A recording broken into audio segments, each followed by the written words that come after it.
That if Jesus was here celebrating, you would actually have to say the same thing. Unless we do not know where Jesus came from. Dr. Ben-Jochannan, also known as Dr. Yosef Ben-Jochannan or Dr. Ben, was an influential African-American historian, scholar, and author who specialized in African and African-American history. Friends, fellow Africans, I know that the term fellow Africans may stun some of you today, particularly now that you are celebrating the 32nd Founders Day luncheon. He was born on December 31, 1908, in Ethiopia and passed away on March 19, 2015, in New York City. He argued that Jesus Christ came from Africa based on his interpretation of historical and anthropological evidence. Let's listen to one of numerous speeches by Dr. Ben. Here is Dr. Ben. I came to celebrate with you your second 32nd celebration. I came to celebrate with you even the first celebration. The first celebration of a person who later at Calvary became the deity of your religion. I came to celebrate because when I was looking in the book today, there was a song that came by my mind and it shocked me. It says, "Make me whiter than snow, Lord." I wonder how could that be, looking as I do. Dr. Ben's claim that Jesus came from Africa was rooted in his assertion that Jesus and the biblical characters were people of African descent. He argued that ancient Egypt, which was located on the African continent, played a significant role in shaping the biblical narrative and the development of early Christianity. And then I looked in the picture, I said, I want some pictures to show the people what I mean. And so I got all the picture Bibles, and I couldn't find one looking like me. Not even an angel. And I said, well, wait, now I better speak to my people about a little few things. It seems it says somewhere in the book he had hair like lamb's wool. Well, I know you don't know who I'm talking about. That's why you're here. And then I read the book again, and it said his mother brought him into Africa. Of course, your book don't say Africa. It says Egypt, but the last time I saw Egypt, it was still in Africa. All right. Because Herod was about to kill him. According to Dr. Ben, the region known as Egypt today was once the center of a highly advanced African civilization that made substantial contributions to world history, science, and culture. And then I came to the point where it says the 10 Commandments by an African named Moses. His religion being Jewish. And somebody said to me, what do you mean an African named Moses? There was only one Moses, the black Moses, Isaac Hayes. And I said, I am speaking about the only kind of Moses mentioned in the book of Exodus, an African born in the city of Goshen, on the Nile. And so I said, it's easy for me. I'm coming. One of the key arguments put forth by Dr. Ben was that ancient Egypt had a profound influence on the Israelites and the development of their religious beliefs. He believed that Moses, a central figure in the Old Testament, was educated in the ancient Egyptian mystery systems and that many aspects of Israelite culture, such as their religious practices and architectural styles, were heavily influenced by Egyptian traditions. That it was not slavery that brought Christianity to you. All right. You brought Christianity to Europe. Yes. Paul did not create Christianity. Paul was trying to explain an African Asian religion to the Romans. And he could only explain it in terms which the Romans knew. Slavery was nothing that brought Christianity to you. Based on these assertions, Dr. Ben argued that Jesus, being born into the lineage of Israelites, would have been of African descent. He further claimed that the portrayal of Jesus as a white man in Western art and religious iconography was a result of European cultural and racial biases. The church started in Egypt with Pantius and Boetius. Ethiopia had a Christian religion and a Christian church 150 years before Rome knew what Christianity was. Those are your people I'm talking about. Yes. I am speaking about a religion that came out of the bowels of Central Africa. Because when we look at the Book of the Dead, the pyramid texts and the coffin texts and the Osirian drama, the 147 negative confessions that set the foundation for the 10 Commandments. When I look at Akhenaten, otherwise called Amenhotep IV, and his teaching of monotheism before another African named Moses was born, to think of the fact that you, the people, where the Bible says, and the third river, this is Genesis, mind you, and the third river flows through the land of Ethiopia, and that river is Haliva. All right. And then you say, when you look in the mirror, you don't like what you see. Watch it. Watch it. It's important to note that Dr. Ben's views on the racial and cultural origins of biblical figures are not universally accepted by scholars. The topic of Jesus' racial and ethnic identity remains a matter of debate and interpretation, and multiple theories exist. When we speak of the Nile Valley, we must think and remember that it was there that the infant Jesus was held, was given haven. I'm talking about Jesus. All right. Probably you may never have heard of him mentioned in this way, because it would seem to me that you have not heard of the Aquarian Gospel, or you might not have heard of those books that were removed at the Nicene Conference. The Nicene Conference that was held in 325 AD, when Rome changed Christianity to Christendom. Quite a difference. All right. I remember three basically precious black women like yourselves, those who were the first to die in the name of Jesus. Three African women from a place called Carthage, now called Morocco. Felicita, Nymphano, and Perpetua. The first to die in the name of Jesus the Christ. Look what I said, the Christ. The Romans had not yet stopped saying the anointed. We used to say Jesus the Christ, Joshua Christus.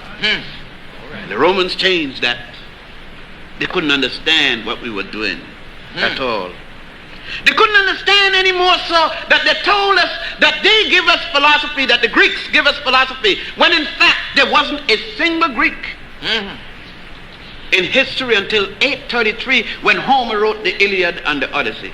All right. All right. And Homer said that even the god Apollo and the god Zeus came from Ethiopia. All right. In other words, the Europeans were saying that those of us who now are like the invisible man were the ones who even brought them the concept of a god. It's also worth mentioning that Dr. Ben's work was influential in promoting awareness and appreciation of African history and culture. However, it's essential to critically examine and evaluate various sources of information when exploring historical claims and interpretation. They say that African people, that we do not have philosophy. All we have is the blues. No, beat the blues now. It's very good. Sing it sometime. But they forgot that from the first so-called Greek philosopher Thales to the last of the Greek philosophers, Socrates, and the center one, the most noted of them, Socrates, came to Africa, to your ancestors and mine, to learn philosophy, only to go back to become the father of it. It's no different than Benny Goodman goes to Duke Ellington to learn to play jazz and become the king of jazz. All right. All right.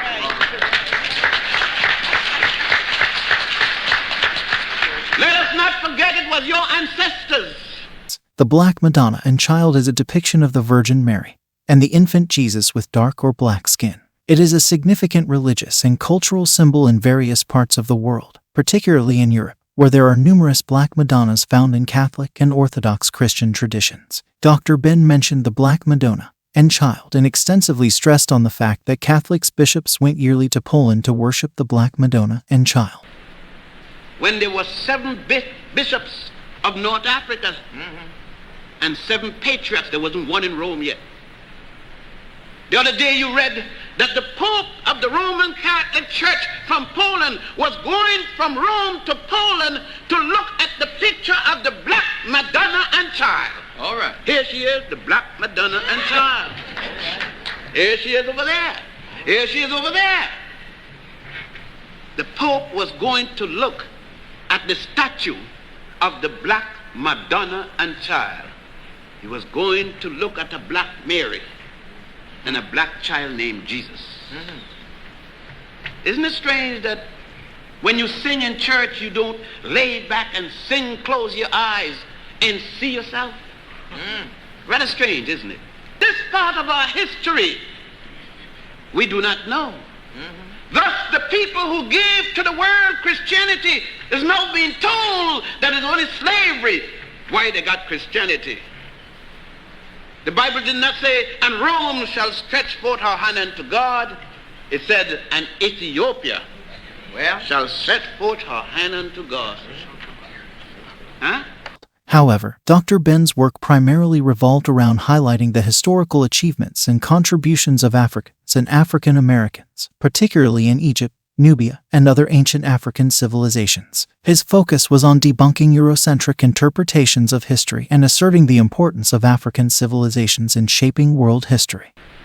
And it's along the Nile that your ancestors decided, and from there at the Grand Lodge of Luxor, in what was then called the mystery system,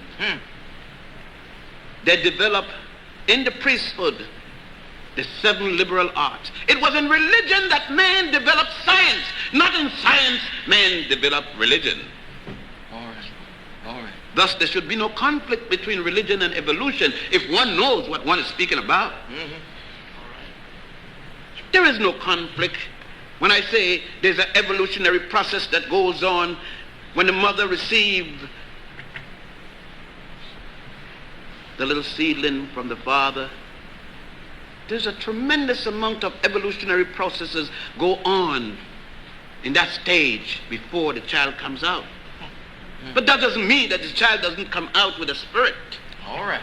A soul. That inner self that we call that. I couldn't point you out a soul no more than you can, but you can feel it, you can understand it. Thus it is that when we talk about I love you with all my heart, we as African people know that the heart cannot love. It is only a piece of muscle that pumps the blood, but we are saying it symbolically. All right. Because in the Book of the Dead and the Pyramid text and the Coffin text, we show a picture of the heart being weighed against the feather of truth, which the United States government, the Supreme Court symbol, adopted, but still told us we got no history. All right. All right. Not only did they adopt out from us, but on the dollar bill. Right on the green side of your dollar bill, there is your history. Not Alex Haley's roots. It's another thing. Everybody has got my roots in slavery. I'm talking way before anybody knew me well, much less to enslave me. On that dollar bill, you see the symbol of the God concept symbolized by the sun, and the pyramid, the house of fire, and the ever-seeing eye. All right. And in other places, that symbol which you use for Jesus in memory of Calvary originally started out as the Ankh, A-N-K-H, the key of life. Isn't it strange, or is it strange, that at Calvary Jesus would be placed on the same symbol, but you seem only to think of the death. But Jesus didn't preach the death. Jesus said after this death there is a life, a resurrection, and a life, which the African people had brought up traditionally. The scholarship of Jesus was not to be questioned. All right. His years at the Grand Lodge of Luxor from age 12 to age 30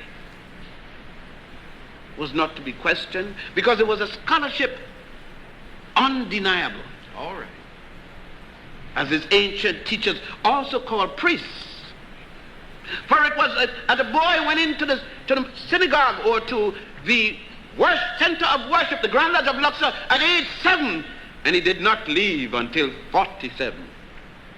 Then he was considered a priest. He had gotten the concept of the summum bonum, the law of the greatest good. So that when the Greeks are talking, and anyone in your university, and I laugh when I hear my professor speaking about the Greeks giving us the concept of the law of the greatest good, and we don't have the Greeks in history until 833. This was written on the Grand Lodge of Luxor, 4100 BC. All right. No less so than when we talk about dates, we could not come here this afternoon. You wouldn't know what to come were it not for a calendar. The calendar that your ancestors gave to the world in 10,000 BC, which they then called the stellar calendar. That calendar not being accurate enough, your ancestors then revised it and created what was called the solar calendar with 365 and a quarter day corrected each 7th year. And it was another African from Ethiopia who found it necessary to change the calendar for Justinian from 365 and a quarter day to 365 days, corrected each 4th year. In his writings and lectures, Dr. Ben discussed various topics related to African history and civilization. One of the claims he made was that Socrates, the renowned Greek philosopher, had studied in ancient Africa. According to Dr. Ben, Socrates traveled to Egypt and received education and training in the Egyptian mystery system. Dr. Ben argued that the Egyptian mystery system was a sophisticated system of knowledge that included philosophy, spirituality, and other disciplines. He suggested that Socrates, as well as other Greek philosophers, drew inspiration and knowledge from the teachings and wisdom of ancient Egypt. Yet, these are the people we are told, for those of us who have studied medicine, know very well that in the university you are told that Hippocrates was the father of medicine. Yet Hippocrates wasn't born until 333 BC. And when we see Hippocrates for the first time, he is in Africa, in Egypt and Nubia, studying medicine. That's right. Which is the father of learning the works of Imhotep, the first known multi-genius in human history, thousands of years before Michelangelo. Imhotep, who was the Grand Vizier, the Prime Minister, the physician, the man who designed the first step pyramid, the man who gave us the term, eat, drink, and be merry, for tomorrow we die. This was the man, the Greeks knew the greatness of this physician that they call him the god Asclepius. As we examine the records much farther and we start to think of the Christianity that you're here celebrating, modern Christianity came from 3 Africans. The first one was Tertullian. The second one was Cyprian, the bishop of Carthage. And the third and most noted was Augustine, otherwise called Saint Augustine. It is Augustine's book on Christian doctrines upon which modern Christianity rests. The moral concept of Christianity was laid down by Augustine in 2 works, on Christian doctrine and the holy city of God, after Augustine had already written his book, the Confession. All right. He's here, right here. If I'm going wrong, he can tell you. Yes, my brothers and my sisters, you are not here as Christians looking in, or people looking in on Christianity, trying to be Christians. Well, you started the religion. all right. You have no apology to pay to anyone. All right. And anyone that tells you Christianity is a white man's religion, tell him, poor fellow, Right. you really do not know what you talk about. And let me talk to you, my sisters, because I remember the time when we worship our sisters, our mothers. Yeah. Let us understand what we're reading. Let us read it a little bit slower. Let us take that Bible and read it word for word. Let us read Genesis and see where it's talking about. Genesis is not in Europe. Exodus isn't taking place in Europe. It is taking place between Asia and Africa. All right. They were the old things that came down from a tradition which gave Europe, the same Europe that captured us, the same Europe that forced us into slavery. Let us not forget that it was the Roman Catholic Bishop Martin V in 1506 who commissioned Bishop Bartholomew de las Casas on the island of Hispaniola, now called Haiti and Santo Domingo, to place us in slavery. Not because we were not intelligent, place us in slavery after we had gone into Spain, Iberia. We had placed into Spain even the bath, the common bath, bathing your skin. And then we introduced the underwear. But more than that, we had given to Europe, Europe's first university, the University of Salamanca in Spain. We have been in Iberia for 774 years, from 711 to 1485. Even the name Admiral had come from us, from the word admirante, because when we went in, those who had carried our brothers across the water, his name was Admir. And thus the Spaniard, in memory of him, used the word admirante, from which the English word admiral got its origins. But when we read and talk about the Three Musketeers, we forget that Alexander Dumas, his grandson, was the one who wrote the Three Musketeers. We forget that as much as we forget within our own environment. Many of us have never remembered the name Paul Robeson, Marcus Garvey, Malcolm X, and some of us even forget Martin Luther King already, because we don't need them anymore. They've done their purpose, it would seem.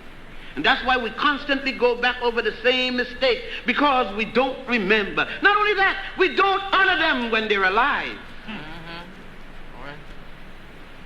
And then we cry when they're gone. You should know, look how much you cry for Jesus.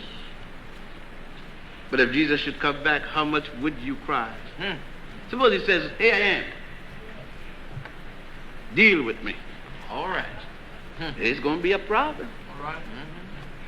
Because they said, many who say, yes, Father, may say, where is this guy going? But then we have to understand it. It's part of it is the dictum in which we deal with it. Part of it is in the grammar in which it is in the book. Let us deal, for example, with the proverb, and let us deal with the book of Solomon, the Songs of Solomon, chapter 1, verse 1 to 8.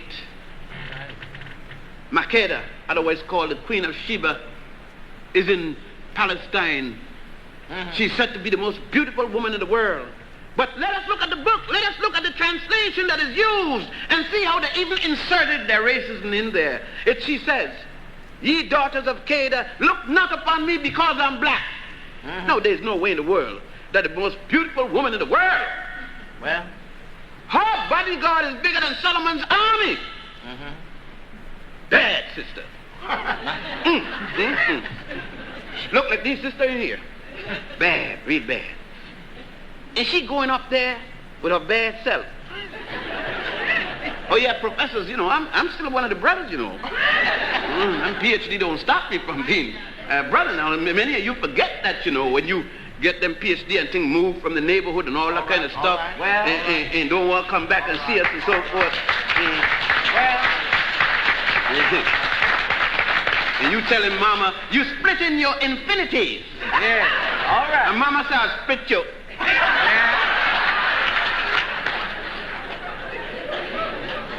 No.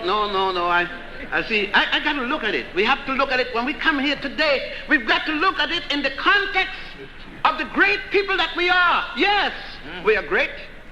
We are the chosen people. All right. Well, you doubt me? Say, I am the chosen people. Just say, I am the chosen people. You're chosen. Just say it and feel it and mean it. And you're chosen. What we have not yet learned is that the positive image of oneself becomes oneself. Yes. All right. And we did not know the positive image because we did not know these facts. These are the things that we must know. We do not have to feel sorry. We do not have to be afraid to go up to the altar. We do not have to be afraid to call the name Jesus, because, as I said, there's one thing Jesus can say: they hid me when Herod was trying to find me. If there's nothing else besides saying soul brother and soul sister. But then you see, probably that's a different Jesus I'm talking about. I'm talking about the Jesus whose mother knew what your mother know. And I'm always thinking on that black woman whom we seem to ignore in these days. Well, I can think of a black mother in a specific case where this black mother had an altercation with her son. It seems as this the young man had seen a very beautiful sister, and you know these sisters get old. But anyhow, and the sister said, "Look, man, if you want me, you better come across big, because I got about 2,000 guys hitting on my door, and you ain't much. And why should I leave those fellows to mess with you?" And he says, "Well, I want you. They just fooling around, but I deeply need you. I think I can't live without you." And she said, "Well, I tell you what, it's like this. You got a chance, providing that you cut your mother's heart out and bring it to me." And the fellow said, "Man, I can't do that. I can't. That's asking me to kill my mother." She says, "Well, you want me, don't you?" And the sister was looking real mean, real good, you know what I mean? Looked like mean Geraldine.